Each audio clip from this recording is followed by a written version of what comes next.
प्रणाम. तुम्ही अजून इथंच? हो, इथंच काका महाराज. आत जाण्याची परवानगी नाही तुम्हाला? नाही, अजून परवानगी नाहीये. मग त्यांची प्रकृती कशी? जखमेनं खपली धरली की नाही? विषाचा प्रभाव किती पडलाय? हो, येणार जाणार समद वैद्यराज फक्त आराम आहे एवढंच सांगतात. असं तर त्यांचं सांगणं आपलं ऐकणं यात अंतर तर आहेच ना. वय शिवाय आपण स्वतःच्या डोळ्यांनी पाहिलं तर आपल्याला समाधान मिळतं ते वेगळंच.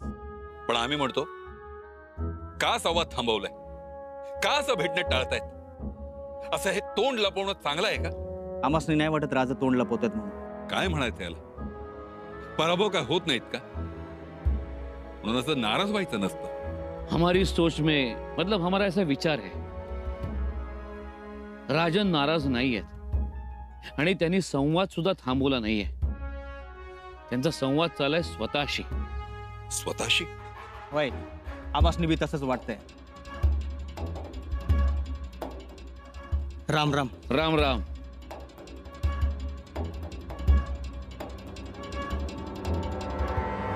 जगदीश्वरा, आई बाबांनी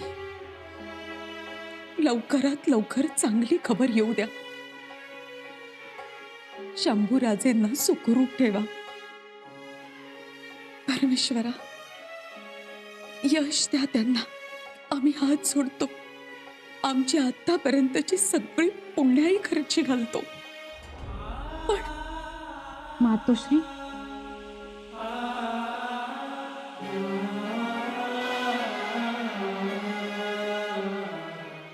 आली का खबर? नाही आली खबर. आता कुठे आहेत शंभूराजे? सुनबाई, तुमच्याकडे काही खबर? मातोश्री, खबर एवढीच आहे की राजेंनी स्वतःला कोंडून घेतलंय. असं का म्हणून? घेतलंय कोंडून. कोणासही भेटत नाहीत. अहो, पराभव कुणाचा होत नाही का? म्हणून का असं कोणी कोंडून घेतं? बघा ना हो, कोणालाही भेटू देत नाहीत. त्यांच्या तंबूचाही राबता बंद केला आता. जगदीश्वरा, आणि त्यांची जखम? जखमेवर उपचार सुरू आहेत. म्हणजे जखम आटोक्यात आली आहे तशी. हळवे आहेत शंभूराचे. शरीरावर झालेल्या जखमांची पर्वा नाही करणार ते, पण मनावर झालेल्या जखमेनं घायाळ होतील. जी मातोश्री, हा पराभव त्यांच्या जिव्हारी लागलाय. फसगत झाली. दूरवर जाऊन अडचणीत आलेत ते. इथं औरंगजेब दबा धरून बसलाय. स्वराज्यात कुठेही हात घालता येत नव्हता. कुठलाही सरदार नमत नव्हता. पण ही खबर ऐकून खुश झाला असेल तो. हो, त्याने जश्न करण्याचा हुकूमही दिला होता. आता आमचं ऐका. शंभूराजेंना तातडीनं खलिता पाठवा आणि बोलावून घ्या त्यांना. माघारी बोलवायचं? हो, खरंच बोलावून घ्या. येतील ते? ही आमची आज्ञा आहे असं समजा. सुनबाई, खलिता लिहा. आमचं नाव लिहा आणि तातडीनं पाठवून द्या. आमचं लेकरू आम्हाला आमच्या डोळ्यासमोर हवंय. त्यांना पाहिल्याशिवाय आम्हाला शांतता लाभणार नाही. पाठवा खलिता. जी मातोश्री. जी नाही, आम्ही अजून काही दिवस वाट पाहू. नाहीतर आमचा मेणा जिंजीला निघालाच असं त्यात लिहा.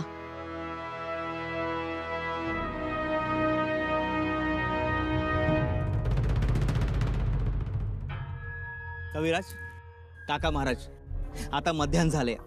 चला 2-2 वाज खाऊन घेऊ. नाही, आम्ही नंतर जेवतो. आम्ही आधी तळावर जाऊन येतो. कविराज, आत्ताच आम्ही तळावरनं जाऊन आलोय आणि तळावरची माणसं जेवली सुद्धा. आता फक्त आपण जेवून घेऊ म्हणजे. बहिर्जी नायकांकडनं काही सांगावा, काही निरोप? नाही, म्हणजे एक दोन खबरं आहे पण मामुलीच आहे. नाही, औरंगजेबाचा सरदार निघालाय, त्याची काही खबर? नाही बा, आम्हाला याबद्दल काहीच खबर नाही बघा. ही सगळी माणसं आहेत तरी कोण? आता हे राजांनाच ठाऊक. 8-10 दिवस झाले, आता माणसंही वाढलेत. खरंय, माणसं बी वाढल्यात आणि येणं जाणं बी वाढलंय. काहीतरी गम्य आहे. हा कसला आवाज? समजाच गौड बंगाल दिसतंय कविराज. पण ही माणसं जर सतत येत राहिली तर शंभू बाळांना विश्रांती कशी मिळणार? काका महाराज, विष उतरवण्याची औषधं असतात म्हणतात त्यांच्याकडे.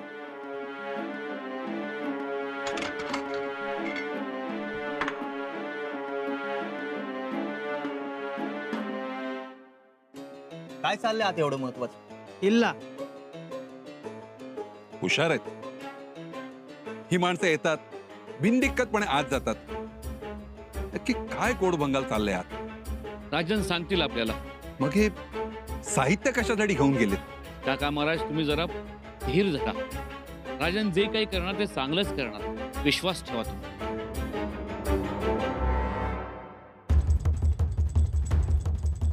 वहिनीसा, काय हो, अजून खलिता नाही लिहिला? नाही. अहो, मातोश्रींनी कर्नाटकात जाणारा माणूस थांबवून ठेवला आहे. त्याला जाण्यास सांगा. त्यांच्याजवळ खलिता द्यायचा नाही का? अहो, ते दिवसाला 50 कोस धावणारे, खलिता लगेच पोहोचेल. मुळात आम्ही खलिताच लिहिणार नाही. का? त्या खलित्याचा काहीही उपयोग होणार नाही आणि माझघरातून आलेले खलिते वाचून छत्रपती आघाडीवरून माघारी येण्याची पद्धतही नाही. याचा अर्थ तुमच्याही मनात तेच आहे की आमच्या दादासाहेबांनी त्या चिकदेवरायाला अद्दल घडवावी. अहो राजे, त्याशिवाय येणारच नाहीत. त्या चिकदेवरायाचा फडशा पाडल्याशिवाय ते रायगडाकडे बघणारही नाही. आणि मग येणं तर लांबच. खरंच तुम्ही दोघे लाखात एक नवरा बायको आहात. बत्ताशीबाई, हातोश्रींनी सांगितलं, त्यांचं आपलं आईचं काळीज बोललं. त्यात राजे जखमी आहेत. त्यांना वाटलं असणार बघावंच. पण राजे तिकडे कुठल्या अवस्थेत आहेत, काय करतायत हे आपल्याला ठाऊक नाही. आणि उद्या जर आपला खलिता गेलाच तर तर तर त्यांची द्विधा मनस्थिती होणार. आघाडीवरच्या वीराला, रणांगणावर लढणाऱ्या वीराला घरातली काळजी नसावी, नाहीतर मग त्याचा त्याच्या शौर्यावर परिणाम होतो. आणि म्हणूनच आम्ही त्यांना खलिता धाडणार नाही आणि त्यांना बोलावूनही घेणार नाही. शाब्बास. शोभता मात्र आमच्या दादासाहेबांच्या राणीसाहेब. आम्ही राजेंना ओळखतो. ते असे मोकळ्या हाताने येणारच नाहीत. त्या चिकदेवरायाचे हातपाय बांधून त्याची गुरमी कावेरी नदीच्या डोहात बुडवतील आणि मगच येते. बघाच तुम्ही. राणीसाहेब, एक खबर आहे. राजांची खबर? खबर गोव्याहून आली. गोव्याहून? कसली खबर आहे? गोव्यात फिरंग्यांनी फोंडा महाल घेण्याची तयारी सुरू केली. काय? जी. राजे कर्नाटक मोहिमेत अडकलेत. सरनोबत स्वराज्याच्या पूर्व सीमेवर आहेत. आता कोणताही मातब्बर सरदार गोव्यात येणं शक्य नाही, म्हणून फोंडा महाल घेण्याची तयारी सुरू झाली. असं? आणि राणीसाहेब, फिरंग्यांना मदत करतायत ते वतनदार देसाई, कुडाळचे खेम सावंत, डिचोलीचे नारबा देसाई, पेडण्याचे केशव प्रभू आणि फोंड्याचे दुलबा नाईक. उलटले तर दादासाहेबांना कळवूयात. नको. गोव्यातील परिस्थिती आम्ही सांभाळतो. राजेंना चिकदेवरायासाठी मोकळे सोडू. संभाजीची फौज आहे कुठे? राजा, संभाजीची फौज 2 मजला मागे गेले. पण मी म्हणतो एवढी हार होणं ते अजून आपल्या मुलखाचं का? काही डाव तर नाही ना? नंदगे संभाजी हो तू, मला माहिती आहे तू. राजा तो आता काय करू शकणार नाही, कारण ते खूप जखमी अर्धमेल झालं आहे, ते अशी खबर आहे. अर्ध का मेला? नीट तपास करा, कारण मेला असेल तर संधी गेली.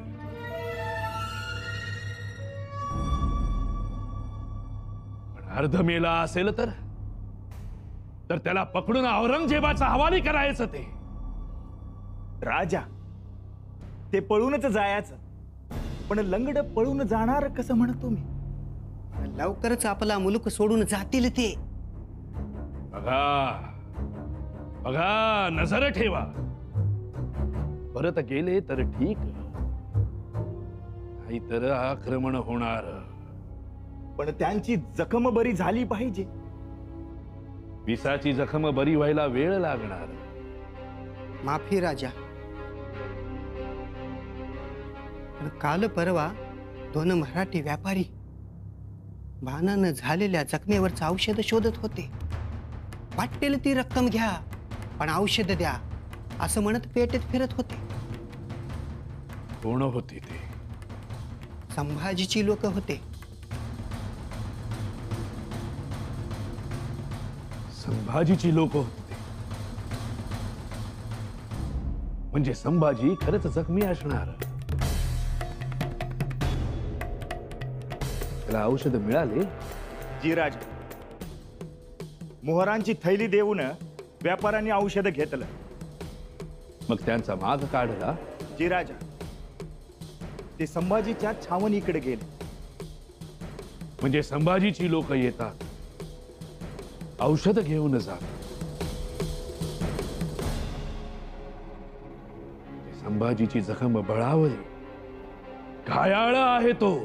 राजा नाव इग येन माडना. हमला. आता वेळ वाया घालवायचा नाही. संभाजीची हालचाल बघा, जाणकारी घ्या, हेर पाठवा. रातोरात आपलं सैन्य जवळ लपवा. बाणाने भाते भरा, धनुष्याच्या दोऱ्या आवळा, ताणून बांधा आणि निघा. हुकुमा. आणि एक करा, संभाजीला मरू देऊ नका. आपल्या पेठेतून त्याला औषध मिळाले हे चांगलेच झाले. संभाजीला जिवंत पकडून औरंगजेबाला भेट द्यायची आहे. राजा, फौज तुमच्या हुकुमाची वाट बघत आहे.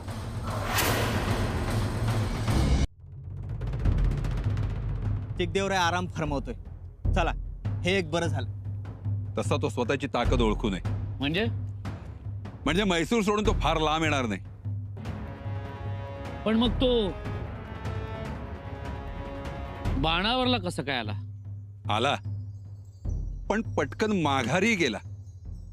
त्यानं सूचकपणे सांगितलं, पुढे येऊ नका म्हणून.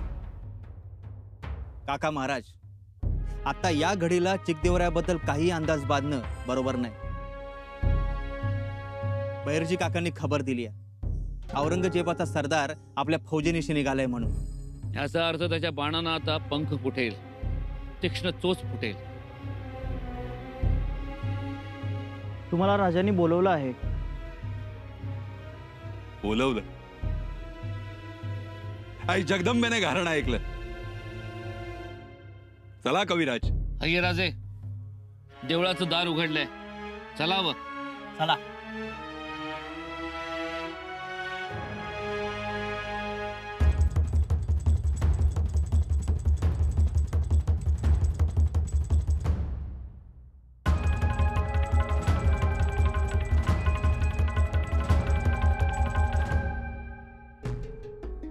कविराज, ही समधी तयारी कशाची म्हणायची?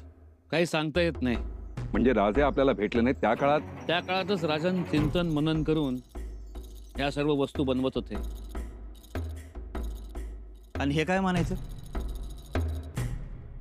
अंगरखा आहे. अंगार का? आणि एवढा मोठा? जाड कातड्याचा दिसतोय. होय, कमवलेल्या कातड्याचा आहे. या कातड्यापासून ही वस्तू बनवली आहे. दिसतोय अंगरखा, पण अंगरखा नाहीये. मग आहे तरी काय? राजन सांगू शकते.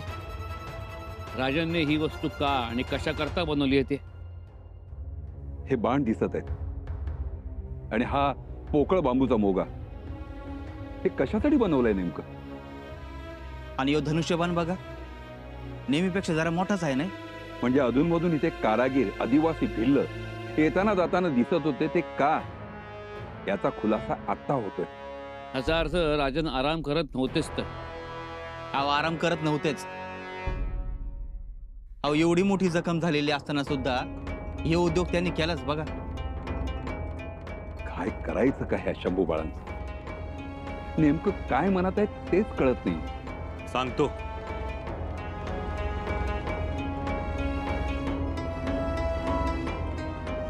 त्यासाठीच बोलावले.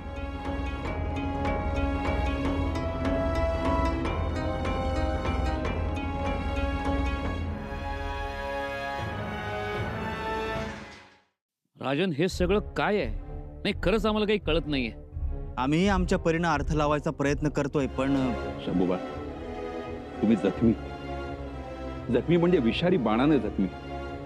तुम्हाला आरामाची सक्त गरज असताना तुम्ही हे काय करताय? काका महाराज, त्यासाठी आम्हाला माफ करा. त्या चिकदेवरायानं केलेल्या अचानक हल्ल्यामुळं आपली फौज गांगरली. एवढी लढवय्यी आमची फौज डोळ्यात देखत हतबल होताना पाहिजे. ती न लढू शकली ना पुढे जाऊ शकली. हातात हत्यार असतानाही फक्त कोसळत राहिली. आपलं हेर खातं एवढं तरबेज असतानाही चिकदेवरायानं आम्हाला पूर्णपणे चकवलं. त्यांना अंदाजच लागू दिला नाही आणि आम्ही फसलो. आमच्या जिवलगांना घायाळ व्हावं लागलं. आमच्या जिगरबाज मावळ्यांच्या किंकाळ्या आम्हाला ऐकाव्या लागल्या. त्रास झाला, खूप खूप त्रास झाला. राजा, अहो, जखमी तर तुम्ही पण झालात ना. दाजी साहेब, आम्हाला आमच्या जखमांचं काही नाही. किंबहुना आमचा हा देहच आम्ही जखमांना आंदण दिलाय. पण आमच्या मावळ्यांना साधं कुसळ जरी टोचलं तरी कुसळांचं अख्खं रान पेटवून देणारे आम्ही, आम्हाला हे सहन झालं नाही. राजन, म्हणून गेले 8-10 दिवस तुम्ही स्वतःला कोंडून घेतलं होतं तर. होय कविराज. आणि बाहेर यावं तर कुठल्या तोंडानं बाहेर येणार होतो आम्ही. पराभव आम्हाला कधी माहित नाही, आमच्या मावळ्यांना कधी माहित नाही. आणि काका महाराज म्हणत होते, पाहुणचार घ्या आणि रायगडी निघून जा. ते तर आताही आम्ही म्हणतोय. काका महाराज म्हणतात ते अगदी बरोबर आहे. तुम्हाला एकदा बरं वाटलं ना, मग तुम्ही रायगडाला माघारी परत निघून जा. नाही हरजीराव, आमच्या राणी साहेब पराभूत राजाला ओवाळत नाहीत. आणि आम्हाला तर गडावर गेल्यावर त्यांच्याकडून दरवाजातच ओवाळून घेण्याचा छंद चढलाय.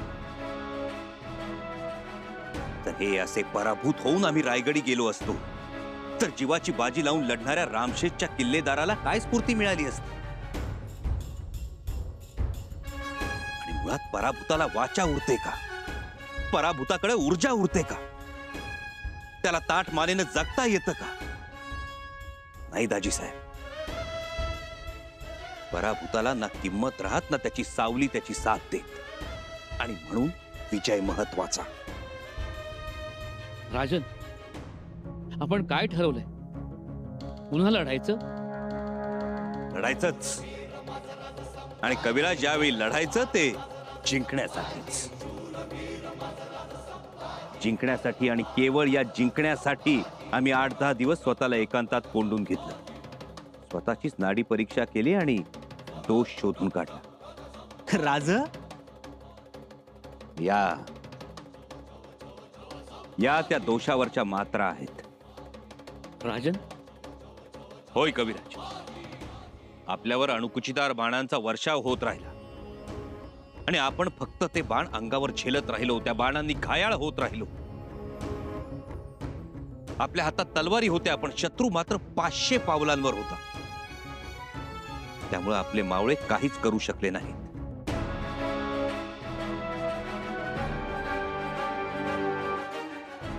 पण आता करतील.